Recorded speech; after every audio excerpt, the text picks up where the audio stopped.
L'émission scientifique de Toxin, Alexandre Pugnage d'Aproval. Chers amis, bonjour et bienvenue de nouveau à l'écoute de votre émission de curiosité scientifique sur Toxin Plus en particulier, je vous le rappelle. Aimez, partagez, commentez, abonnez-vous, c'est extrêmement important, c'est grâce à vous que nous vivons et c'est pour vous que nous faisons ces émissions, vous savez, ce sont les vôtres. Et aujourd'hui, j'ai le grand plaisir de recevoir Ernst Zürcher. Est-ce que je prononce bien ? C'est parfait. Ernst Zürcher, vous êtes ingénieur forestier, vous êtes suisse, vous êtes docteur en sciences, professeur émérite, chercheur, en particulier en sciences du bois. Et nous allons parler du bois, mais plus généralement des arbres, des forêts, de leur langage, de ce qu'ils nous disent, de ce qu'ils chantent, de ce qu'ils disent de l'homme aussi, et peut-être du cosmos. Nous allons voir ça avec vous parce que vous allez nous expliquer bien, les rapports justement de l'arbre à la terre et peut-être au ciel. C'est vraiment un grand plaisir pour moi de vous recevoir, Ernst Zürcher, parce que ça faisait longtemps, c'est ce que je vous disais quand on s'est vu juste avant l'émission, que je voulais qu'on parle des arbres dans cette émission et notamment de leur langage.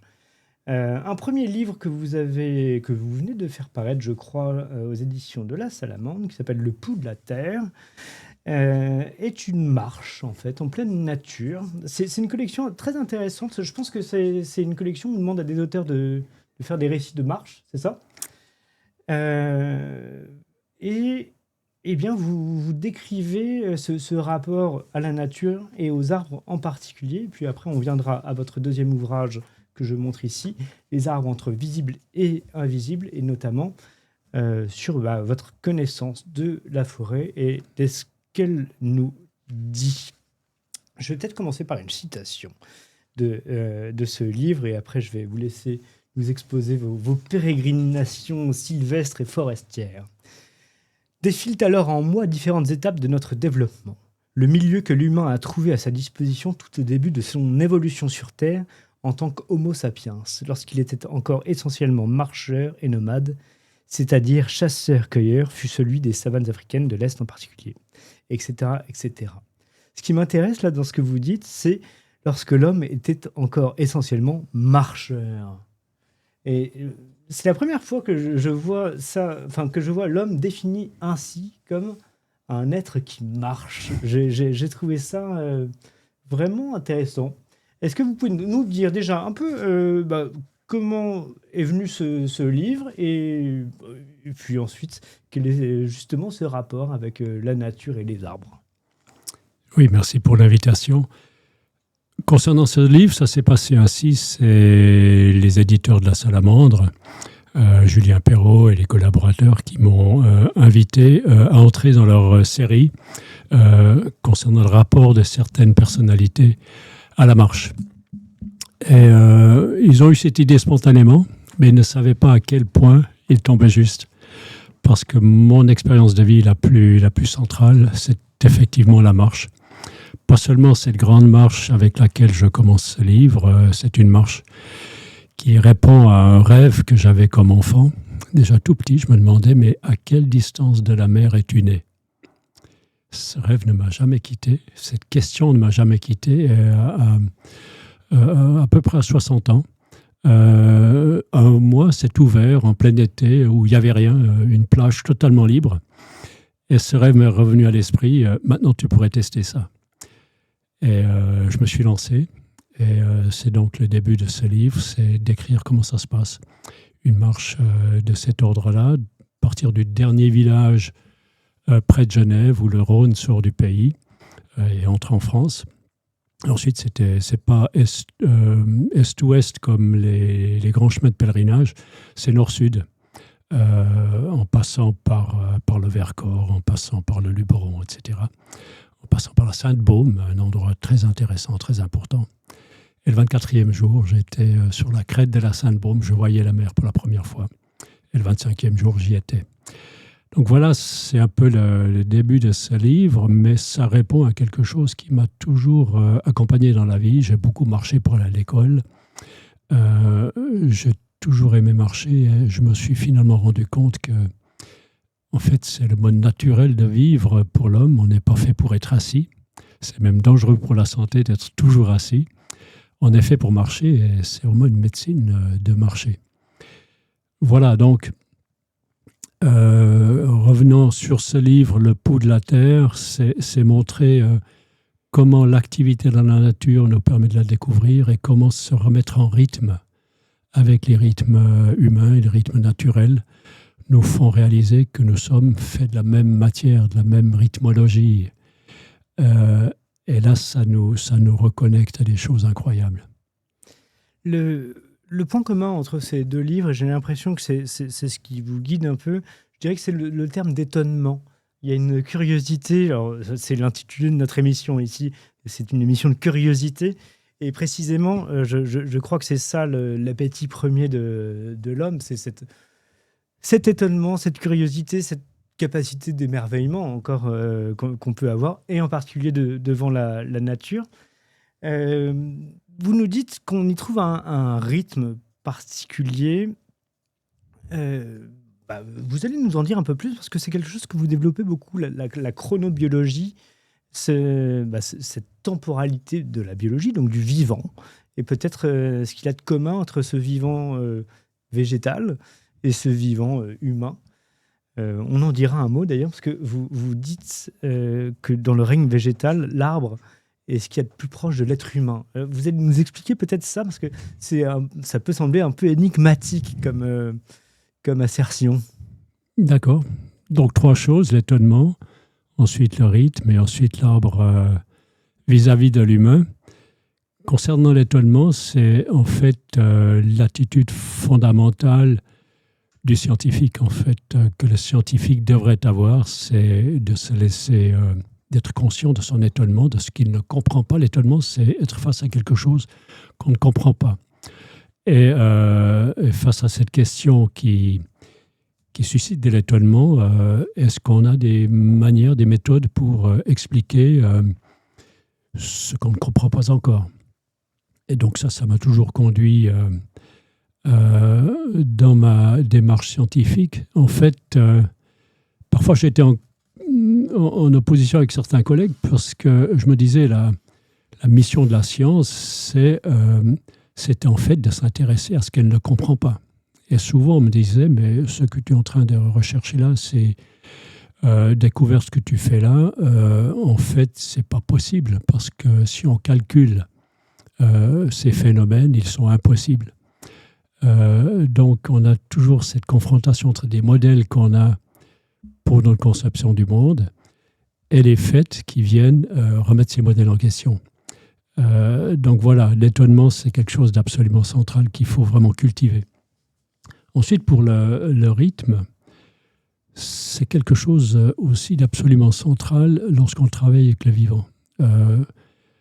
C'est une notion absolument incontournable, c'est que tout ce qui vit pulse. Tout ce qui est vivant est pulsation. Naturellement, on connaît la pulsation du corps, du cœur, des poumons, etc. pour l'humain, mais vous observez les plantes, c'est sans arrêt en pulsation entre les saisons, entre jour et nuit, etc. Et cette pulsation, au fil du temps, elle n'est pas simplement mécanique, c'est lié à une métamorphose. Il y a sans arrêt un vieillissement, un mûrissement, et ensuite une déconstruction qui a lieu, mais une régénération. Et c'est ça qui est intéressant, c'est de ne pas simplement croire que les choses sont simplement linéaires et vont toujours dans le même sens. Il y a des montées et des descentes, et tout ça avec des rythmes. Voilà, ça c'est un peu... Vous parlez de rythme, mais c'est presque... chez vous, il y a une musicalité dans ces rythmes, comme un chant, comme une musique, comme une symphonie presque, en quelque sorte. C'est ça qui ressort de la lecture de vos livres. Oui, c'est effectivement ça, parce que d'où vient la musique? En fait, la musique est inspirée en fait, par ces rythmes, par les rythmes audibles, mais aussi les rythmes inaudibles. Vous prenez des grands compositeurs, ils disent, mais c'est le cosmos qui m'inspire pour ces mélodies, pour cette musique. Donc tout ça, on reviendra peut-être au cosmos, mais tout ça c'est entièrement basé dans des rythmes qui ne se répètent jamais. C'est pas de la mécanique, c'est de l'organique. Et finalement, pour revenir à l'arbre face à l'humain, ils sont beaucoup plus semblables à nous. Il y a des parallèles beaucoup plus immédiats par rapport à nous.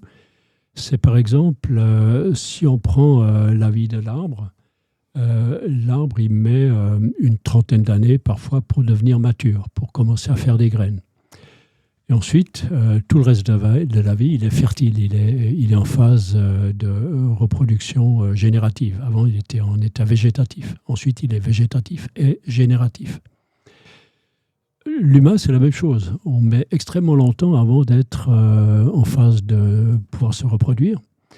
Et toute cette période végétative pour l'arbre, qui est une période de préparation, ou bien pour l'être humain, cette période de mûrissement, de maturation, c'est une période de construction où on apprend énormément de choses. Et là, il y a un parallèle. L'autre parallèle, c'est que l'arbre construit sur ce qu'il a déjà construit. Il fait un cerne après l'autre. Si vous coupez un tronc transversalement, vous allez voir qu'il y a un cerne de bois qui s'ajoute sur le précédent. Et il y a un étage qui s'ajoute chaque année dans la couronne. Et si vous prenez en fait la vie humaine, c'est quelque chose de très puissant au niveau sociologique. C'est que notre maturation, notre croissance aussi dans le savoir, se base sur ce que les précédents ont fait, sur ce que les générations humaines précédentes ont fait. Et nous, on ajoute simplement une couche là-dessus qui nous appartient. C'est Newton qui disait « Je n'ai rien fait d'autre que de grimper sur les épaules de géants qui m'ont précédé. » Les arbres font ça. On va venir au cosmos, si vous voulez bien. En vous lisant, je vous l'ai dit tout à l'heure, j'ai beaucoup pensé à Tolkien. Évidemment avec la figure des Ents, mais chez lui, il y a aussi les figures de forêts. Les forêts sont vivantes chez Tolkien. Mais il y a aussi, mais là je viens d'y penser, une analogie avec la musique et la création du cosmos par la musique. On a ça dans le Silmarillion, où l'univers est créé par un chant. Donc on retrouve cette idée du rythme et de la forêt vivante. Parce que ce que vous nous expliquez, c'est que non seulement l'arbre est vivant, alors ça on peut le constater par nous-mêmes, mais c'est que la forêt elle-même est vivante. Elle est plus qu'en fait la collection d'individus, si l'arbre est un individu. C'est pas une vaste foule. Il y a une sorte de communauté organique. Enfin, je ne sais pas comment dire ça. Je prends l'analogie avec les communautés humaines, mais est-ce que vous pouvez nous dire un mot de ça ? C'est très important, cette nouvelle manière, ou cette manière complémentaire de voir la forêt, autrement qu'une simplement accumulation d'arbres. En fait, il y a un exercice de la pensée qui est très important, qu'on peut appliquer à tous les domaines. Un arbre, par exemple, peut être à la fois organisme, c'est-à-dire un arbre, il vit par lui-même, bon, il travaille, il se développe ensemble avec des champignons, il fait la photosynthèse. Vous pouvez déraciner un arbre, le replanter et ça repart. Il est tellement plastique et tellement multifonctionnel. Si vous le faites au bon moment, vous pouvez déraciner un arbre et le planter à l'envers. Et ça repartira quand même. Avec la couronne dans la terre, il va refaire des racines. Avec les racines en l'air, il va refaire des feuilles. Ça, c'est extrêmement étonnant parce que on a bien cette image de l'arbre avec le système racinaire qui ressemble au système aérien avec les feuilles, etc. On voit bien qu'il y a une sorte de symétrie. Et vous nous dites que si on le déplante et qu'on le replante à l'envers, les feuilles, enfin les branches vont devenir racines. Oui, ça ne fonctionne pas avec tous. Il faut une certaine puissance végétative. Chaque arbre a un peu ses facultés, mais il y a certains arbres avec lesquels ça fonctionne. Francis Allais présente ce phénomène d'ailleurs de manière très, très élégante. Donc l'arbre est à la fois organisme, et si vous laissez un arbre vivre tranquillement, peut-être un arbre dans un parc, et vous arrêtez de couper l'herbe autour de cet arbre pour qu'il reste Pour le maintenir seul, si vous laissez vraiment l'arbre s'ensauvager, ça veut simplement dire que les oiseaux vont venir, vont déposer des graines au pied de l'arbre. Et le vent va amener des graines, donc cet arbre ne va jamais rester seul. La nature place des arbres partout où c'est possible. Dès que vous laissez une zone naturelle non cultivée, non remaniée par l'homme, c'est la forêt qui s'installe. C'est le mode originel de la nature de se protéger, de se couvrir. Donc cet arbre, il va très rapidement inviter d'autres arbres à s'implanter près de lui. Et il va, et ce sera des arbres d'espèces différentes, en général, c'est d'autres arbres que ce que l'arbre lui-même produit. C'est pas sous le merisier que pousse le plus de merisiers, par exemple. C'est destiné à aller plus loin. Donc cet arbre devient une communauté d'arbres, et une fois, et ça on l'appelle la forêt, et une fois que l'arbre appartient à une communauté d'arbres forêt, cet arbre n'est plus seulement organisme, il devient organe d'un organisme d'ordre supérieur. Et ça, c'est la forêt. Et là, on pourra peut-être regarder plus en détail comment fonctionne cette forêt, mais cette forêt, c'est vraiment un organisme qui a son mode de fonctionnement, qui est en fait, j'aime bien appeler ça un triple F. C'est de la flore, c'est des plantes, mais c'est de la faune, tout le monde animal qui vit grâce à ces plantes, mais qui est nécessaire aux plantes pour se développer au maximum. Et c'est la fonge, les champignons et les micro-organismes dans le sol. Et c'est ces 3 F qui interagissent, qui permettent à la forêt de faire beaucoup plus qu'un arbre individuel. Là, parce que c'est vous complémentarité. nous donnez les 3 domaines du vivant, le végétal, l'animal et les champignons, Voilà, qui sont oui, une troisième voie. On fera certainement une émission sur les champignons prochainement. C'est un sujet très, très intéressant. Mais d'ailleurs, en faisant le parallèle peut-être avec les animaux, notamment avec les insectes, si je comprends bien ce que vous nous dites, donc l'arbre dans la forêt est à la fois organisme et organe, un peu comme comme l'abeille est à la fois un individu, mais est aussi l'organe. L'ouvrière a une fonction donnée, la reine a une fonction donnée, et chacune est en quelque sorte le petit organe de sa ruche. Absolument, absolument. C'est être un membre d'une communauté. Et ça vaut pour les humains aussi. On est à la fois organisme, individualité, mais on ne serait jamais devenu une individualité telle qu'on l'est sans avoir eu une communauté qui nous a permis de nous construire. Et nous, on doit même se construire contre la communauté, mais quand même à l'aide de la communauté humaine. Est-ce que vous voulez qu'on regarde peut-être ce que vous nous avez apporté comme document pour qu'on rentre un peu dans cette vie de l'arbre et de la forêt ensuite ? Volontiers. Si on veut commencer avec la première image, qui est celle d'un bourgeon. Alors le bourgeon, en fait, c'est en fait le secret de l'arbre. Comment un arbre peut-il devenir un arbre avec sa taille, atteindre jusqu'à 100 mètres et plus. Les plus âgés des arbres, c'est plus de 5000 ans. 5000 ans, en comptant très précisément les cernes sur certains arbres. Eh bien, l'arbre, quelle est sa différence par rapport à une plante annuelle qui, chaque année, fait sa végétation, fait sa floraison, formation de graines, de fruits. Et à l'automne, ces graines sont disséminées. Moi, je pense souvent, je parle du tournesol ou bien d'une tulipe, etc. C'est juste une saison où l'arbre ou la plante annuelle fait son cycle. Et le printemps suivant, cette graine qui après germé ou bien qui germe au printemps va repartir et refaire une nouvelle plante. Et l'arbre lui-même, il met très longtemps avant de faire des graines. Le chêne a peut-être besoin de 20 ou 30 ans avant de faire les premiers glands. Et ce premier gland, comparativement à une graine de tournesol, c'est énorme. La graine de tournesol fait, donc dans son année, parfois des tournesols de plusieurs mètres. Le chêne, c'est un maître de la lenteur. Il va germer, il va d'abord envoyer la racine dans le sol et faire une petite pousse qui fera peut-être 10-15 cm, mais il aura fait 60 cm de racine peut-être. Et ça pour la première année. Alors que le tournesol peut atteindre 10 mètres. Guinness Book du tournesol, c'est considérable. Eh bien, le chêne, avec 15 cm, a déjà fait sa première structure annuelle. Et il va continuer comment? Il va continuer avec une graine qui n'a pas besoin de retourner au sol. Il va continuer avec le bourgeon terminal et aussi les bourgeons latéraux. Et le bourgeon, c'est en fait une graine. C'est un embryon. Oui, c'est parce que c'est la question que je voulais vous poser. Parce que vous commencez par le bourgeon, on aurait pu se dire, pour commencer, on aurait dû commencer par la graine. Mais en fait, vous dites, non, le bourgeon, c'est une graine. Voilà, oui, exactement. C'est une graine particulière aux arbres. C'est une graine qui est déposée sur une assise organique. Et le bourgeon, c'est essentiellement l'embryon.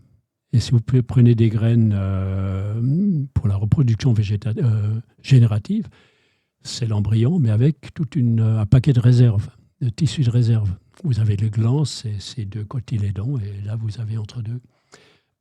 Vous avez le germe, l'embryon, ou bien l'arachide, par exemple, aussi, c'est ce petit Père Noël là, qui est entre les cotylédons. Eh bien, une fois que cette graine a donné une première pousse, toutes les pousses suivantes ne seront plus des graines plus leurs réserves, ce ne sera plus que des embryons, donc les bourgeons, et leur réserve, c'est ce qui a été construit avant. C'est la plante qui a été faite avant. Et donc c'est l'arbre lui-même. L'arbre lui-même, qui accumule des réserves et qui envoie les réserves dans le bourgeon en train d'éclore. Et finalement, bourgeon après bourgeon, ça on l'a dans la deuxième image, vous avez dans chaque bourgeon une tige télescopiquement préfabriquée, préfigurée, qui va se déployer. Et parfois, c'est une tige préfabriquée qui se déploie, mais ensuite ça continue au-delà, quand les conditions sont bonnes. Mais l'arbre, finalement, on va pouvoir le comprendre comme étant une colonie de bourgeons qui vont donner chacun une pousse annuelle. C'est comme une prairie qui pousse sur une assise organique, sur la couronne de l'arbre. Mais ça, c'est pas les branches, hein? Ou est-ce que les branches poussent comme ça? Les branches sont en fait le produit. Ça. La branche porte les bourgeons et la branche grandit chaque fois de 20 ou 30 cm supplémentaires de ce qui est sorti des bourgeons. Les branches sont issues des bourgeons et ensuite portent les bourgeons. D'accord, donc la branche elle-même vient du bourgeon. Exactement. Le bourgeon, c'est la branche de l'année en question. C'est extraordinaire. Ça, c'est le secret de l'arbre. Ça lui permet d'atteindre 100 mètres, de conquérir l'espace, de devenir un géant de l'espace. Et pendant ce temps-là, le tronc devient de plus en plus épais parce qu'il y a comme une couche de bois supplémentaire qui va venir se déposer sur la couche précédente. En fait, vous avez un continuum à partir de chaque bourgeon et chaque branche. Vous avez chaque fois une nouvelle couche qui va se déposer sur la couche précédente, jusque dans les racines. Et là, vous avez l'arbre qui pousse.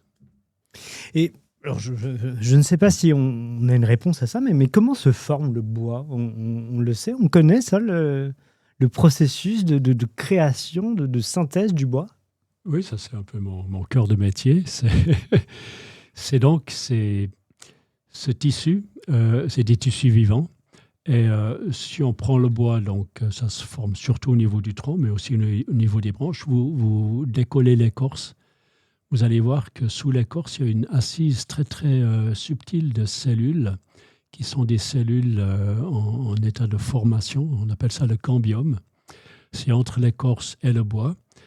Et cette enveloppe cambiale, comme on l'appelle, c'est une couche de cellules uniques extrêmement fines, extrêmement vivantes. C'est même visqueux, tellement c'est fragile.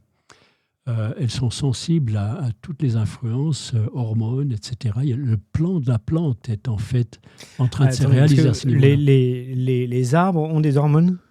Bien sûr, ils ont leurs hormones. Des hormones qui viennent des racines, des hormones qui viennent de la couronne, et tout ça, ça s'entrecroise et permet de former. Donc au niveau de ce cambium, vous avez une formation de bois contre l'intérieur et une formation d'écorce de nouvelles cellules corticales contre l'extérieur. C'est extrêmement complexe. Et ce qui se fait à l'intérieur, c'est du bois vivant.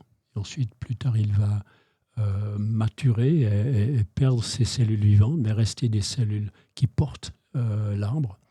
Et à l'extérieur, vous avez les cellules du libère qui sont extrêmement vivantes aussi, qui permettent l'acheminement de la sève élaborée qui descend de la couronne. À l'intérieur, c'est la sève brute qui monte dans la couronne. Mais alors, une question bête, Je ne sais pas. Pas de question bête. Mais l'arbre, il pousse par l'intérieur ou par l'extérieur? Je ne sais pas si vous voyez ce que je veux dire. Est-ce que les couches se surajoutent par-dessus ou est-ce que c'est à l'intérieur qu'on a une nouvelle génération chaque année d'un nouveau cerceau? Enfin, je ne sais pas comment dire ça. Alors, c'est à la fois l'un et l'autre. C'est par l'extérieur, mais en presque périphérie. On ne voit pas ce qui se passe parce qu'il y a les écailles de l'écorce. Sous l'écorce, vous avez ce libère dont on vient de parler. Et entre le libère et le bois, vous avez cette couche qui, à la fois, s'accumule des cellules contre l'intérieur. Elle s'oblige de pousser vers l'extérieur. Mais contre l'extérieur, en direction de l'écorce, elle en ajoute aussi. Donc, elle se fait des cellules dans le dos, mais elle en fait aussi beaucoup plus du côté du ventre. Donc, du cœur. Du cœur de l'arbre, exactement. Et où est-ce que ça circule? Parce qu'on a, nous, cette image de la sève qui monte comme ça. Mais elle circule dans tout l'arbre ou il y a des sortes de vaisseaux comme nous? Est-ce que c'est analogue au sang, en quelque sorte? Oui, des analogies qui correspondent pas mal au sang. Une sève brute, juste riche en sels minéraux, mais pas tellement en énergie ou en sucre. Et ensuite, ce qui redescend après la photosynthèse, c'est une sève beaucoup plus visqueuse, riche de sucre. Donc, c'est comme le sang oxygéné ou sans oxygène. Mais donc, on est d'accord, il y a une circulation de la sève dans deux sens. Dans deux sens, oui. Le sang part du cœur oxygéné et revient chargé de résidus, de carbone, etc. Voilà. Et donc là, pareil, on a deux sens vers les feuilles. Donc, c'est le sens de la respiration, en fait. C'est la même chose, c'est un flux et un contre-flux. Donc, le flux de sève qui monte, cette sève qui vient des racines, et les racines, c'est avec les champignons qu'elles acheminent cette eau, c'est acheminé dans la couronne. D'une manière intéressante, c'est grâce à l'évaporation dans les feuilles, l'évapotranspiration des feuilles, qui va provoquer une perte d'eau au niveau des feuilles. Et ça va faire un appel d'eau pour compenser cette eau qui s'évapore. Et ça aspire l'eau dans la couronne. Et cette eau aspirée dans la couronne va alimenter la photosynthèse, mais surtout faire de l'évaporation et alimenter les nuages, en fait. La forêt fabrique des nuages avant de faire sa propre substance.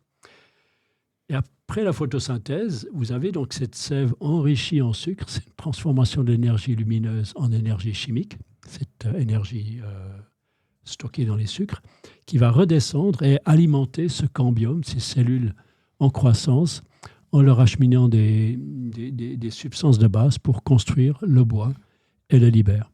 Ça, c'est un phénomène qui est quand même... Enfin, on a l'impression de l'avoir appris comme ça à l'école, mais vous allez nous en dire un mot parce que c'est tellement extraordinaire. C'est l'expérience de Van Helmont, je ne sais pas comment on prononce, qui est quand même extraordinaire parce qu'il place un arbre complètement isolé et simplement à l'air libre, avec de la lumière et de l'eau pure, avec rien d'autre. Et il constate la croissance de l'arbre et l'accumulation de matière sans que la terre dans son pot n'apporte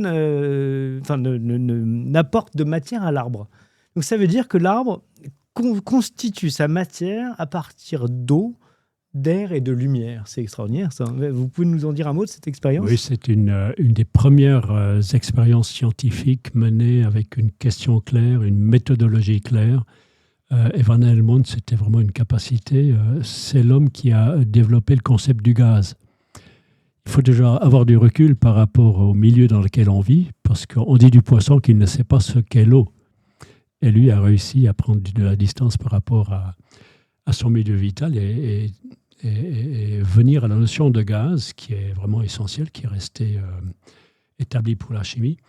Et Van Helmont était en fait à cheval entre deux manières de faire la science. L'ancienne manière qui s'est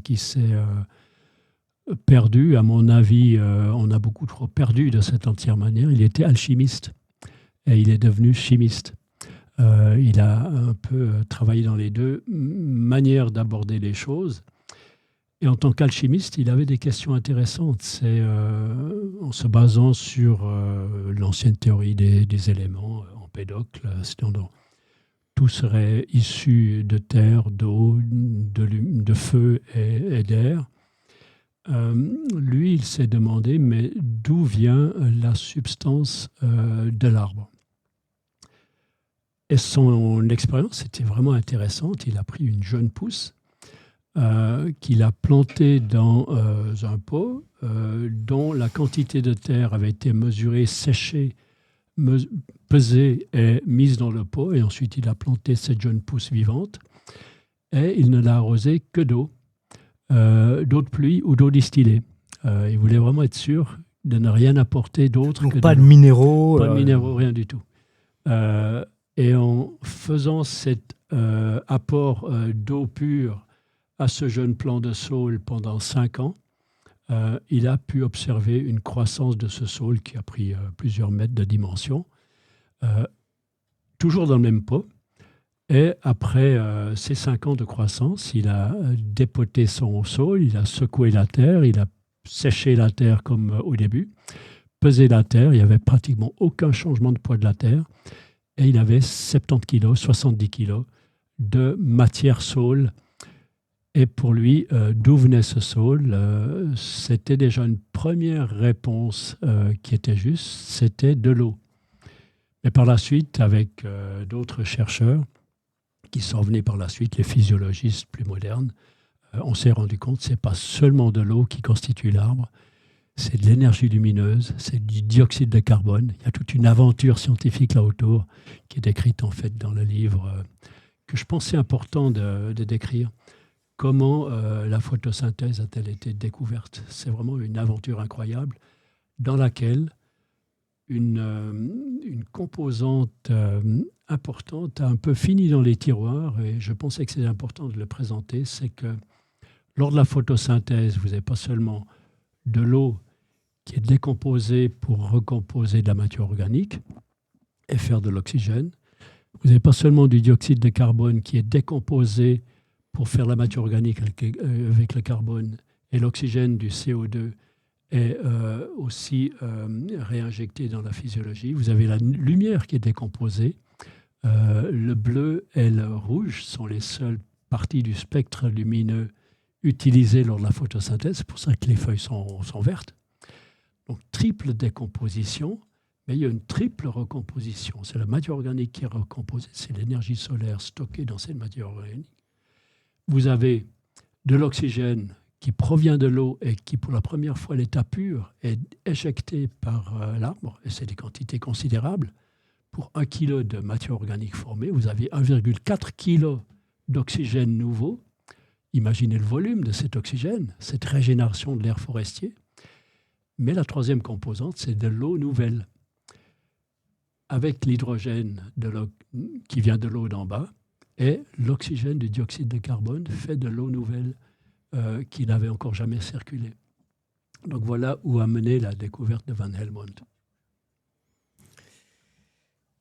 C'est vraiment, excusez-moi, je bois vos paroles comme l'arbre boit l'eau. J'avais une réflexion parce que il y a une définition du vivant qui pourrait être que le vivant se nourrit de vivant. Mais là, l'arbre, la plante, mais l'arbre en particulier, se nourrit de lumière. Est-ce que ça ne veut pas dire d'une certaine manière que la lumière est vivante? Magnifique question. Ah, ça me suscite aussi de l'étonnement et une réflexion, effectivement. D'où vient la vie, en fait? C'est cette question-là. De quoi se nourrit l'arbre? Effectivement, la lumière est-elle uniquement du rayonnement, ou y a-t-il quelque chose de plus dans la lumière? C'est vrai qu'il y a des découvertes assez incroyables qui ont été faites sur la lumière. C'est que la lumière n'arrive pas simplement linéairement, mais arrive en spirale, par exemple. Et la lumière est capable d'attirer des particules. La lumière a une force d'attraction. Donc là, ça ouvre un peu l'idée d'un rayon lumineux qui va dans un seul sens. Mais concernant le vivant, là, il y a vraiment dans l'histoire de la science un moment où la science est sortie de l'obscurantisme. C'est lorsqu'elle a compris qu'il n'y a pas de génération spontanée. longtemps, on croyait que la viande à décomposition donnait des mouches. Et là aussi, c'est un chercheur italien, Redi, qui a découvert que si vous empêchez des mouches de venir déposer des œufs sur votre morceau de viande en décomposition, vous n'aurez pas de larves et pas de mouches. Donc c'est le vivant qui alimente le vivant, disons. Tout ce qui est vivant sort du vivant. Et ensuite, c'est Charles Linné qui a même formulé ça de manière plus précise. Il a formulé la constatation, c'est que tout vivant sort d'un œuf, sort d'une sphère. Et ça, c'est très intéressant. Ça nous ramènerait à la question de la forêt en tant qu'organisme. En fait, c'est toujours une question de sphère qui donne vie à du nouveau vivant. Bien sûr, on pense tout de suite à l'œuf. On pense à l'œuf même humain, l'ovule fécondé par le spermatozoïde. Mais en fait, on a toujours cette notion de sphère qui explique le fonctionnement du vivant. L'origine du vivant, c'est toujours une sphère vivante. Donc, en faisant le grand... en étendant le geste au maximum, c'est la sphère du cosmos, finalement, qui pourrait nous donner cette idée aussi que la lumière est vivante. Alors, moi, j'ignorais complètement ce que vous venez de nous dire sur la lumière qui arriverait en forme de spirale, c'est ça? Oui. Et vous notez quelque part dans votre livre une phrase de Goethe qui note la tendance en spirale de la nature. Alors, c'est intéressant si on fait le parallèle avec justement cette lumière qui arrive en spirale. Et vous développez après justement avec Phi le fameux nombre d'or qu'on connaît partout dans la nature, mais en particulier dans les arbres. Alors, c'est bien connu dans les pommes de pin et autres. Mais voilà. Est-ce que vous pouvez nous en dire un mot justement de cette forme spirale, notamment des arbres, suite à cette citation de Goethe? Oui, volontiers. Tout d'abord, pour cette lumière qui a aussi un effet d'attraction sur la matière, on appelle ça la photophorèse. La photophorèse, c'est porté grâce à la lumière. Et maintenant, la citation de Goethe, la découverte de Goethe, c'est en fait qu'il y a deux tendances. Il y a la tendance verticale et la tendance en spirale qui jouent entre elles. La plante se développe selon un axe, mais autour de cet axe, vous avez des spirales qui circulent, qui s'enroulent. Goethe était resté à ce niveau-là, mais je pense qu'on pourra maintenant aller beaucoup plus loin en s'inspirant en fait... en s'inspirant des savoirs anciens, même de la médecine ancienne, la médecine indienne par exemple, ayurvédique, et toutes ces connaissances médicales fabuleuses qui appartiennent à cette culture de l'Inde antique, c'est la compréhension de la circulation des énergies le long de la colonne vertébrale, la célèbre Kundalini. C'est ces deux spirales qui circulent autour d'un axe. Et qu'on retrouve dans la forme spirale de l'ADN, par exemple. Exactement, l'ADN aussi. Et vous avez mentionné le nombre d'or. L'ADN est structuré en spirale dans les proportions du nombre d'or. Le cône du conifère est structuré avec des spirales qui s'entrecroisent dans les proportions du nombre d'or. Et la nouvelle compréhension de ce cône, ça nous ramène en fait au double flux de sève de l'arbre. C'est qu'on peut comprendre comme l'une des séries de spirales, on appelle ça les parastiches, la série de spirales orientées vers la gauche se croise avec la série de spirales orientées vers la droite. C'est une série de spirales monte d'en bas contre en haut et l'autre vient d'en haut en direction de la Terre. Une sorte de tore un peu. Une sorte de tore et de croisement de spirales, et à chaque endroit où une spirale, géométriquement croise une spirale descendante croise une spirale montante, c'est l'endroit où est implantée une écaille de ce cône. Et paradoxalement, ou de manière intéressante, c'est à l'endroit de ce croisement de cette spirale terrestre avec les spirales cosmiques, à chaque croisement où a lieu en fait la formation d'une écaille, vous avez l'implantation des graines. La vie émerge à l'endroit de croisement de spirales terrestres et cosmiques. Et là, ça va plus loin que Goethe. Goethe parlait simplement d'une spirale qui tourne autour de l'axe. Et maintenant, c'est en fait Schauberger, un grand chercheur sur l'eau, qui a compris qu'on a en fait deux spirales qui s'entrecroisent. Et pour l'arbre, c'est la même chose. Vous avez le flux montant qui monte aussi en spirale dans le tronc. Il n'est pas simplement linéaire, qui est en contreflux avec le flux descendant qui descend dans le libère, donc juste sous l'écorce. Et entre deux encore, vous avez l'assise vivante de l'arbre qui forme le bois et le libère, comme la graine au départ, à la base des écailles, cachée, protégée par les écailles, à l'entrecroisement des spirales montantes et descendantes. L'arbre entier a son assise vivante dans le croisement du terrestre qui monte ou bien du cosmique qui descend. Et là, on l'a bien, cette image avec l'arbre du trait d'union, hein, entre la terre et le ciel. Enfin, on revient à cette analogie entre l'homme et l'arbre, justement, parce que l'homme aussi a les pieds sur terre et son esprit qui est ailleurs. Vous faites aussi ce rapprochement entre les arbres, leur implantation, les sites mégalithiques. Vous faites un détour par... les peuples celtes, alors qui ont peuplé l'Europe, qui sont nos ancêtres pour beaucoup d'entre nous, Européens. Vous pouvez nous en dire un mot justement de ce rapprochement entre ces sites mégalithiques et les formations d'arbres qu'on peut y trouver, et donc ces rapports entre l'homme, les mégalithes et les arbres? Oui, il y a une double manière de répondre à cette question. Tout d'abord, les sites mégalithiques et les arbres. Ce qu'on a découvert, c'est par exemple que certains sites mégalithiques, Stonehenge en particulier, n'étaient pas simplement des structures avec des mégalithes, des énormes blocs de pierre ramenés parfois de très loin, dans une géométrie qu'on a découvert comme étant une géométrie astronomique. Disons, c'était vraiment des sites d'observation astronomique d'une complexité incroyable.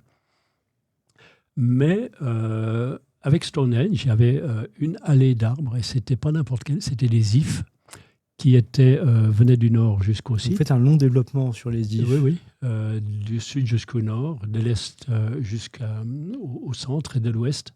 Il y avait une croix arborée qui complétait en fait le site. Les ifs étant des arbres sacrés pour plusieurs peuples européens. Il y avait les Eburones, les Eburovis, etc. Donc, voilà quelque chose que l'archéologie a pu mettre en évidence. L'autre chose qui m'a intéressé dans ce fait, c'est que les peuples anciens, et c'était même des peuples, des restes archéologiques pré-celtiques, ce n'est pas les Celtes qui ont construit ces sites mégalithiques. Ils ont continué en fait de travailler sur ces savoirs, sur ces traditions, y compris l'astronomie. Il y avait une médecine assez développée. Ils ont fait des trépanations. Les druides étaient capables de faire des choses assez extraordinaires. Ils avaient des notions d'astronomie incroyables. Ils avaient 20 ans de transmission des savoirs uniquement oralement. Mais ce qui m'intéressait, c'est que c'est en fait d'ici que viennent ces traditions forestières liées à la Lune et aux constellations.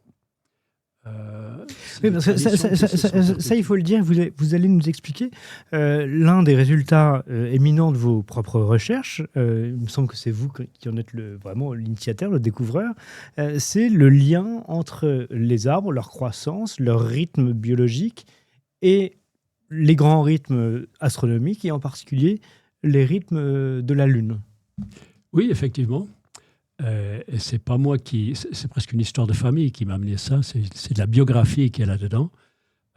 Mon grand-père était paysan. Il avait une belle ferme avec des chevaux, avec toute une famille, une belle ferme qui était vraiment très, très, très florissante. Là, ils maîtrisaient leur sujet, ils savaient faire les choses. Et mon grand-père pratiquait une agriculture à l'ancienne, à la très, très ancienne. Une agriculture en tenant compte des phases lunaires pour semer, pour récolter, même pour épandre le fumier, pour amender les sols. Moi, j'ai pris connaissance de ça, je l'ai entendu, il me racontait ça. Et entrer dans le monde de la science, ça m'intéressait, là. Tout ce qui est vivant, tout ce qui est arbre, toute la botanique m'a naturellement intéressé. Et là, j'arrive dans des livres de botanique. Et quand on regarde aujourd'hui un livre de botanique actuel, vous prenez la table des matières, ou bien le glossaire, puis encore mieux. Qu'est-ce qui apparaît en fait comme matière traitée dans le livre, dans les bibles de la botanique, par exemple? Eh bien, vous avez, sous le soleil, vous avez peut-être une douzaine de citations, naturellement photosynthèse, etc., photopériodisme, tout ça c'est lié au soleil. Et vous regardez sous la Lune, aucune mention. La Lune n'existe pas dans les livres les plus récents, alors que toutes les traditions travaillaient avec la Lune, et c'était des traditions qui savaient pourquoi il fallait le faire, parce que c'est bien plus efficace de tenir non seulement compte du soleil et des saisons et du rythme jour-nuit, mais de la Lune en plus, pour des choses beaucoup plus subtiles, mais essentielles aussi. Donc c'est ça qui m'a orienté là-dessus, c'est ce patrimoine familial. Et ce constat, c'est qu'il y a quelque chose dont la science a vraiment oublié l'importance, la Lune. Elle a été évacuée en fait à un moment donné par l'Église. L'Église a déclaré comme étant des pratiques païennes le fait de tenir compte de la Lune pour le semis, pour la récolte, et même pour la date du mariage. J'ai J'ai envie de vous dire, c'est bien normal, parce que païen, ça vient de pagus, ça vient de paysan. Exactement, ils avaient raison de le dire, Mais mais oui. De traiter ça comme étant en plus hérétique et non chrétien, là c'est devenu un problème. Et ça a mené finalement à la persécution, surtout des femmes, ceux qui ont été désignés comme sorcières, des personnes qui connaissaient le monde végétal, qui connaissaient les plantes, les simples. Eh bien, à un moment donné, dans certaines régions, c'était devenu dangereux de continuer de récolter des simples, de continuer de faire attention à la Lune. Heureusement que toutes les régions n'ont pas été sous cette emprise-là et ont échappé un peu au filet de la bien-pensance. Mais alors, quel est le rapport justement entre les arbres et la Lune, les cycles lunaires Alors ce rapport est très étroit, très immédiat, mais le constat, on a commencé nos recherches en zone tropicale, équatoriale. Période, j'ai vécu 4 ans en Afrique, et là je me suis rendu compte, là tu as des conditions idéales pour tester ça, parce que la durée du jour est plus ou moins constante, sous l'équateur la température est relativement constante. Il y a des périodes de saison des pluies, saison sèche. Là, on peut arroser on avait une pépinière expérimentale extrêmement bien organisée. Et là, j'ai d'abord fait des essais personnels de semis en semant tout simplement 2 jours avant la pleine lune et après 2 jours avant la nouvelle lune. Est-ce que ça fait une différence? Et ça faisait une dent de scie de différence. Bon, mauvais, ce qui s'alternait. La deuxième année, on a fait des essais à grande échelle avec les collaborateurs, vraiment avec des répétitions et tout le modèle scientifique. Et ça, on a pu publier. Et cette publication a été une entrée en matière magnifique, puisque Francis Allais, dont j'ai déjà parlé, m'invite à Montpellier pour présenter ses résultats d'effets lunaires sur la germination et la croissance initiale d'essences tropicales. Là, il y a eu un petit éclat scientifique parce que certains trouvaient que ce n'était pas adéquat de traiter tel sujet, mais Francis Allais savait que c'était un sujet. Il avait toujours rencontré dans tous ses contacts au niveau international, et Dieu sait s'il en avait beaucoup, il savait que c'était un sujet dans toutes les cultures, indépendamment des continents. On revenait toujours avec cette question. Il était certain qu'il y avait quelque chose. Et là, un scientifique arrive avec ses résultats concernant des arbres, ce qui était relativement nouveau. D'autres avaient fait des essais avec des essais négatifs qu'on a repris et on a pu rectifier que les essais n'étaient pas négatifs. Les résultats étaient positifs par la suite. Et bien là, on a pu démarrer vraiment sur le sujet grâce à des mises en réseau de scientifiques qui s'intéressaient pour le sujet. Et ça aboutit, par exemple, à une publication dans Nature en 1998 qui a vraiment ouvert le volet et déclenché vraiment pas mal de choses. Le temps file à une vitesse incroyable. On va pas avoir le temps d'aborder tout ce que je voulais qu'on fasse. Peut-être un sujet, c'est ce concept de la sylvosphère que vous développez. Est-ce que vous pouvez nous expliquer ce que ça veut dire ? Oui, ça c'est un sujet très important. C'est l'image... L'image 6. 6, exactement. On saute, mais on n'a pas le temps de tout oui, voir.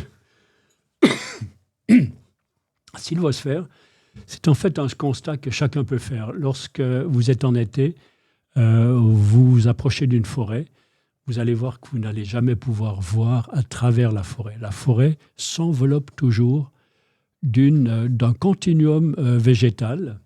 Naturellement, il y a la canopée forestière, mais lorsque vous approchez d'une forêt, vous avez la lisière forestière. Et vous arrivez d'un milieu ouvert et vous entrez dans la forêt et vous entrez dans un autre milieu. La température de l'air est différente, les odeurs sont différentes, l'ionisation de la charge électrique de l'air est différente, l'humidité de l'air est différente, l'acoustique à l'intérieur de la forêt est différente de l'acoustique à l'extérieur. En fait, on se rend compte que cette sphère forestière englobe en fait un milieu intérieur qui est différent de l'extérieur, qui protège en fait ses sols contre la dessiccation, contre la perte d'eau. La forêt protège l'eau qu'elle reçoit des précipitations. C'est comme la cellule qui protège son cytoplasme. L'enveloppe cellulaire, c'est l'organe essentiel d'une cellule. Et bien pour la forêt, ce continuum de végétation est l'essentiel de la forêt, l'organe essentiel. Et cette sylvosphère fait donc la photosynthèse, comme on l'a évoqué, fait énormément d'évapotranspiration, c'est 300 litres pour faire 1 kg de matière organique, fait des nuages et provoque les pluies grâce à l'émission de microsubstances. Et cette sphère forestière, c'est quelque chose qui a un cycle hydrologique qui va être très intéressant. Elle va utiliser seulement une partie des eaux qu'elle a produite elle-même, mais rappelée elle-même, la moitié ou les 2 tiers pour faire sa photosynthèse, et le reste va diffuser dans le sol et alimenter les sources et les rivières. Donc, si on comprend bien, la forêt ne pompe pas l'eau du sol, au contraire, elle amène de l'eau dans le sol. Oui, oui. À un moment donné, elle l'aspire dans la couronne disons pour que provoquer le nuage. Le bilan est globalement voilà, positif. Il est positif, exactement. Elle rappelle ces eaux qu'elle a produites elle-même. Parfois, c'est des eaux océaniques qu'elle enrichit. Et le bilan est tel que la forêt est considérée comme un château d'eau local qui va recevoir cette eau. Elle va maintenir cette eau protégée et laisser diffuser le surplus d'eau dont elle n'a pas besoin elle-même. C'est pour ça que les rivières sont en flux continu. Ça, c'est un aspect, l'aspect hydrologique. Mais maintenant, vous prenez cette sylvosphère. On observe que cette sylvosphère, elle est habitée. C'est donc pas seulement de la flore, c'est de la faune aussi. Et cette faune est très importante. Elle n'est pas seulement alimentée par la flore. Vous avez donc la nourriture végétale qui est à la base. C'est les feuilles, les fruits, les graines, tout ça, ça alimente la faune. Et la faune qui habite en fait cette enveloppe forestière peut être comprise comme étant les organes d'essence de la forêt, la partie mobile de la forêt. Si vous prenez l'organisme forêt, elle envoie ses ambassadeurs qui vont et reviennent. Elle abrite dans la lisière le terrier du renard, du blaireau, les oiseaux nichent naturellement à ce niveau-là. C'est la lisière la partie la plus riche en espèces et en fructification, plus que l'intérieur de la forêt. Et là, vous avez en fait cette forêt qui envoie ses ambassadeurs mobiles, les animaux, les oiseaux, et ça peut aller très loin. C'est les oiseaux migrateurs qui vont jusqu'à un autre continent et qui reviennent au même endroit. Et la forêt est à l'origine des rivières. C'est le flux d'eau qui part à l'océan, mais c'est le flux en retour des poissons qui remontent la rivière pour le frais. Et ces poissons viennent mourir après s'être reproduits. Et ce flux en retour de poissons, c'est du phosphore que la science est en train de comptabiliser. C'est des quantités énormes de phosphore. Lorsque les rivières sont encore vives et libres, ce flux de poissons vient alimenter la forêt. Donc la forêt, grâce aux animaux, est alimentée en retour parce qu'elle ne produit pas elle-même. Le phosphore, elle ne sait pas faire. L'azote, elle ne sait pas faire. Ça, c'est le domaine des animaux. Et les animaux, juste pour finir, Je vous en prie, c'est c'est passionnant. quelque chose de très passionné. Il faut lire Un monde immense de Ed Young. Il montre à quel point chaque espèce animale a une vision du monde qui lui appartient. On connaît bien l'exemple de la chauve-souris qui travaille avec des ultrasons que nous, on n'entend pas. Mais chaque espèce animale a des fréquences, a des domaines de perception du monde qui vont bien au-delà de l'humain. Donc maintenant, on comprend que la forêt, avec toutes ces espèces animales qu'elle envoie au loin et qu'elle rappelle, a une perception du monde absolument vertigineuse. Mais alors, un mot, parce que vous dites ces relations entre la faune, il y a les champignons aussi qui transmettent des informations via les racines, etc. Peut-être un mot sur les insectes, parce que c'est eux qui participent notamment à la pollinisation. Il y a quelque chose, même quand on voit les insectes se poser sur les fleurs, il y a quelque chose de sensuel. Hein. Là, pour le coup, on est dans un acte de reproduction, dans un acte sexuel, hein, disons-le. Absolument, ça c'est extrêmement concret. C'est donc cette notion de coévolution.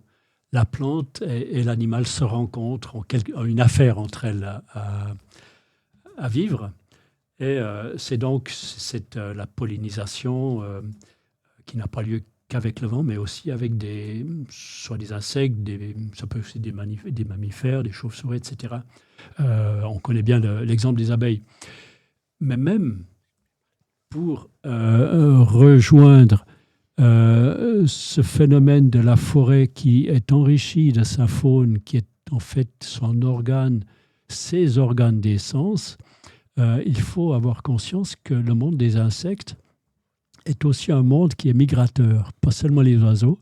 Et c'est très récent comme découverte, c'est que les migrations d'insectes sont un multiple du point de vue de la biomasse que les migrations d'oiseaux. Et c'est encore plus étonnant parce que les oiseaux, c'est une génération qui part et qui revient. On apprend à migrer avec les parents. Mais avec les insectes, c'est beaucoup plus intéressant. C'est que c'est plusieurs générations qui vont sur un autre continent et plusieurs pour revenir. Comment font-ils ça ? On a encore des questions là-dessus. Okay, ça veut dire qu'il y a une transmission d'informations sur plusieurs générations, voilà, en fait, exactement, alors qu'on ne leur connaît pas de langage comme nous. Voilà. Ils n'ont pas de petits cahiers pour noter. Exactement, leur carnet de route. Donc là, on a vraiment un étonnement de masse, un étonnement considérable par rapport à ce phénomène. Mais là encore, c'est ces insectes qui viennent polliniser les fleurs, ces orchidées qui sont exactement construites pour certaines espèces d'insectes qui vont les reconnaître, etc. C'est vraiment je renvoie les éditeurs, une émission avec Didier Van Kovlart qui nous a parlé de ces orchidées qui attiraient certaines guêpes particulières. C'est très intéressant. Pardon, je vous ai interrompu, je vous laisse continuer.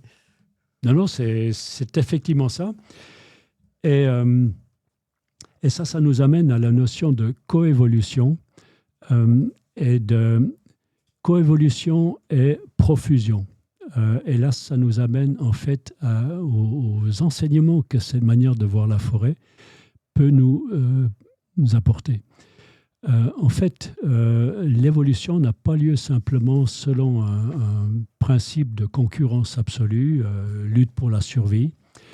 Si vous regardez comment fonctionne un arbre, il ne fait pas de l'énergie pour lui-même, en étant parcimonieux, en regardant à ne pas dépenser trop. Si vous regardez comment fonctionne un arbre, il fonctionne selon le principe de profusion et de don. Vous prenez un cerisier, pourquoi fait-il autant de fleurs ? C'est complètement absurde de fabriquer autant de fleurs, autant de fruits, autant de graines. Alors que ça a un coût énergétique en plus. Un coût énergétique énorme, et de toutes ces centaines de milliers de graines, ou tous ces milliers ou centaines, parfois c'est des millions de graines, seules quelques-unes vont atteindre l'état d'arbre. Beaucoup vont germer juste le printemps et ensuite flétrir et alimenter le sol. Et surtout, si vous prenez l'exemple du merisier, du cerisier, ça va alimenter en fait toute une vie animale d'insectes pollinisateurs, oiseaux, mammifères, etc. En fait, c'est le don au maximum pour alimenter tout le monde vivant qui environne cet arbre. Et le flux en retour sera ce que les animaux amènent comme déjection et même comme vibration. Le phénomène vibratoire en lien avec la vie est très important. On a découvert maintenant que le bourdonnement des abeilles fait augmenter la production du nectar des fleurs avant que l'abeille ne touche la fleur. Et la teneur en sucre du nectar est supérieure lorsque l'abeille vient bourdonner, chatouiller acoustiquement la fleur pour ensuite venir prélever le pollen, etc. Et pour les oiseaux, c'est la même chose. C'est même une découverte de praticiens, de gens, de cultivateurs, d'arboriculteurs. C'est lorsqu'il y a des oiseaux dans les vergers à agrumes, par exemple, la production est boostée grâce aux chants d'oiseaux. Ils se sont rendus compte, parce qu'il n'y avait plus d'oiseaux et quelque chose manquait, il a installé des haut-parleurs en faisant jouer des chants d'oiseaux mélangés avec de la musique et des stridulations d'insectes, et ça lui a boosté les cultures. Les forêts poussent mieux grâce aux chants d'oiseaux. C'est extraordinaire. Mais malheureusement, on arrive déjà à la fin de notre émission. Je voudrais, si vous voulez bien, pour conclure, qu'on revienne à l'homme. Vous nous disiez cette profusion de la nature en général, des arbres en particulier. Il y a un rapport très particulier de l'arbre à l'homme dans la mort de l'arbre, c'est le feu. Vous en parlez un peu dans votre livre, et je voudrais qu'on fasse peut-être ce lien. On s'est dit que la lumière était peut-être une nourriture vivante de l'arbre, et lui-même, dans le feu, restitue à la fois de la chaleur, évidemment, mais aussi cette lumière si particulière aux hommes. Et je trouvais qu'il y avait un lien presque poétique, mais plus que ça, ontologique, entre l'homme, qui est une sorte d'arbre qui marche, en quelque sorte, et justement l'arbre qui, in fine, va lui donner ce feu si nécessaire à sa vie. Oui, c'est un très beau rapprochement, un très beau constat. C'est que, on a compris, la photosynthèse transforme ce feu solaire en matière organique qui, sous forme de bois, c'est vraiment le cadeau des arbres, l'un des cadeaux des arbres, après tous les fruits, toutes les graines, toutes les feuilles. Ce cadeau des arbres, sous forme de bois, là, il faut, je l'avais mentionné avant, c'est qu'à un moment donné, le bois se forme lorsqu'il est vivant, il amène l'eau dans la couronne. Il est encore vivant, mais ensuite, ce bois meurt. Et le bois qui brûle bien, ce n'est pas le bois qui est encore tendre de la périphérie, c'est le bois vraiment mort et sec à l'intérieur. Ça, c'est du bois vraiment, on appelle ça le bois parfait ou le duramen.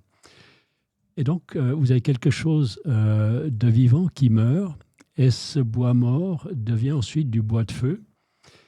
Et là, on se rend compte que ça m'a toujours étonné, le bois ne restitue pas seulement la chaleur du soleil, le soleil atteignant par endroits des millions de degrés, c'est une chaleur absolument non compatible à la vie, alors que le feu nous restitue une chaleur qui nous permet de nous regrouper autour du feu à une distance très proche.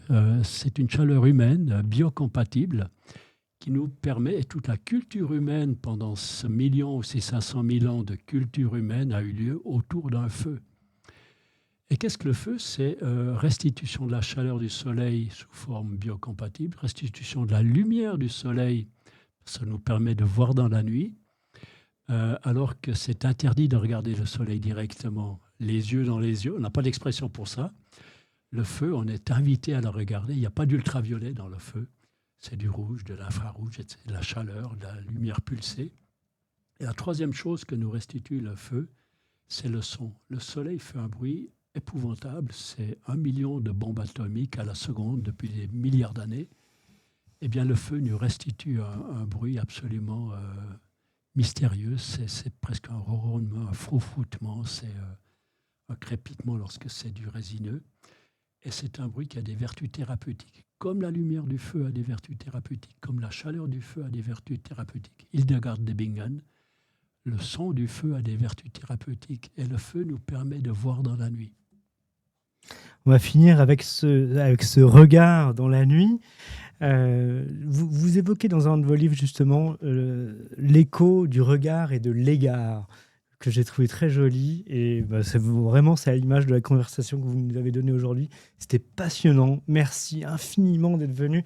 S'il vous plaît, je vous demande quelque chose la prochaine fois que vous repassez à Boulogne, près des locaux de Toxin. Venez, on refera une émission parce que c'est passionnant et on n'a même pas abordé le centième de ce que je voulais qu'on aborde. Je vous remercie infiniment d'avoir accepté notre invitation. Merci beaucoup. Merci à vous.